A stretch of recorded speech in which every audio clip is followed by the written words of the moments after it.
তাহাজ্জুদের নামাজে আয়াতুল কুরসির গোপন দুটি শব্দ পড়লে কি হয় জানলে আপনি অবাক হয়ে যাবেন। আল্লাহর হাবিব সাল্লাল্লাহু আলাইহি ওয়াসাল্লাম সর্বদা তাহাজ্জুদের নামাজ আদায় করতেন।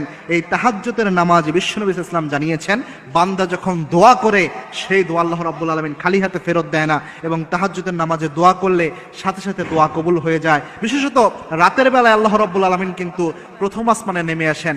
আল্লাহর হাবিব সাল্লাল্লাহু আলাইহি ওয়াসাল্লাম জানিয়েছেন, বুখারী মুসলিমের বর্ণনা, আল্লাহ রাব্বুল আলামিন রাতের বেলায়, রাত যখন গভীর হয়, প্রথম আসমানে আল্লাহ রাব্বুল আলামিন নেমে আসেন।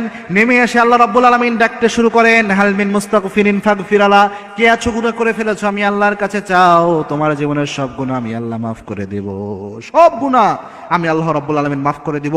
কার কি প্রয়োজন, কার কি নিড রয়েছে, আমি আল্লাহর কাছে চাও, সবকিছু আমি আল্লাহ রাব্বুল আলামিন দান করে দেব। সুতরাং তাহাজ্জুদের সময়টা অবশ্যই অত্যন্ত গুরুত্বপূর্ণ একটি সময়। এই সময় আয়াতুল কুরসির দুটি শব্দ, আল্লাহু লা ইলাহা ইল্লা হুয়াল হাইয়ুল কাইয়্যুম, এই যে দুটি শব্দ হাইয়ুন কাইয়্যুম, এই দুটি শব্দ যদি আমরা পড়তে পারি, তিরমিজি শরীফে হাদিস এসেছে, আল্লাহর হাবিব সাল্লাল্লাহু আলাইহি ওয়াসাল্লাম জানিয়েছেন, আনাস রাদিয়াল্লাহু তাআলা আনহু হাদিসটি বর্ণনা করেছেন, আল্লাহর হাবিব সাল্লাল্লাহু আলাইহি ওয়াসাল্লাম এবং আনাস রাদিয়াল্লাহু তাআলা আনহু একদা বসা ছিলেন। এক লোক বিশ্বনবীর পাশে এসে নামাজ পড়ছিলেন। নামাজ পড়ে সে ব্যক্তি দোয়া করছিলেন, আল্লাহ আমাকে এটা দেন, আমাকে এই জিনিস দান করেন, আমার এই প্রয়োজন পূরণ করেন। আল্লাহর হাবিব সাল্লাল্লাহু আলাইহি ওয়াসাল্লাম বলেন, আনাস, এই লোক যে দোয়া করছে, এই লোকের দোয়া আল্লাহ খালি হাতে ফেরত দেবে না, কারণ সে দোয়া করার শুরুতে ইসমে আজম দিয়ে দোয়া করেছে। আর ইসমে আজম আল্লাযী যা দুআয়া বিহি আজাবা, ইসমে আজম দিয়ে যদি কেউ আল্লাহর কাছে দোয়া করে, সেই দোয়া আল্লাহ রাব্বুল আলামিন খালি হাতে ফেরত দেয় না।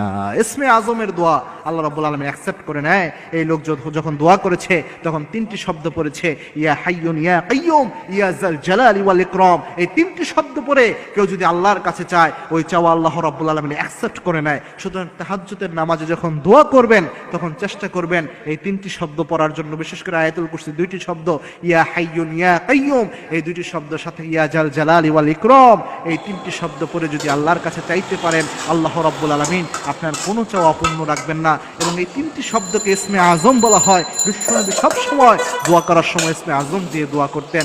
তাই যখনই প্রয়োজন, যা কিছু প্রয়োজন আল্লাহর কাছে চান। ফাইজা সাআলতা ফাসআলিল্লাহ, যা নিড রয়েছে আল্লাহর কাছে চেয়ে নেন। ফাইজা স্তাআনতা ফাসতাঈন বিল্লাহ, যে কোনো সাহায্য প্রয়োজন, পৃথিবীর কারো কাছে ধন্না দেওয়ার প্রয়োজন নাই, আল্লাহর কাছে চেয়ে নেন, আল্লাহ রাব্বুল আলামিন আপনাকে সেই বারাকা দান করে দিবেন। সুতরাং তাহাজ্জুদের নামাজের সময় যখন হয়, নামাজ পড়ার পরে যখন দোয়া করছেন, অবশ্যই এই তিনটি শব্দ বারবার পড়বেন, ইয়া হাইয়ুন ইয়া কাইয়্যুম ইয়া জাল জালালি ওয়াল ইকরাম। এই তিনটি শব্দ দিয়ে দোয়া করতে পারলে সেই দোয়া আল্লাহ রাব্বুল আলামিন কখনো খালি হাতে ফেরত দেয় না। এবং এই তিনটি শব্দ আল্লাহ রাব্বুল আলামিন সবচেয়ে বেশি পছন্দ করেন, যেটা বিশ্বনবীর হাদিস দ্বারা জানা যায়। তাই আমাদের উচিত হচ্ছে, যা দোয়া করব, আপনার যত ছোট্ট জিনিসই লাগুক না কেন, সাহাবে একরাম জুতার ফিতা ছিঁড়ে যেত, তবু সাহাবে একরাম আল্লাহর কাছে চাইতেন।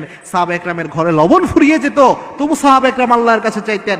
তাই আপনার পরিবারে, আপনার ঘরের মধ্যে যে কোনো নিডের ক্ষেত্রে, আপনার মনের যে কোনো আকুতির ক্ষেত্রে তাহাজ্জুদের সেজদায় পড়ে, লুটিয়ে পড়ে আল্লাহ রাব্বুল আলামিনের কাছে অনুত ক্রমে বিনীতভাবে আল্লাহ রাব্বুল আলামিনের কাছে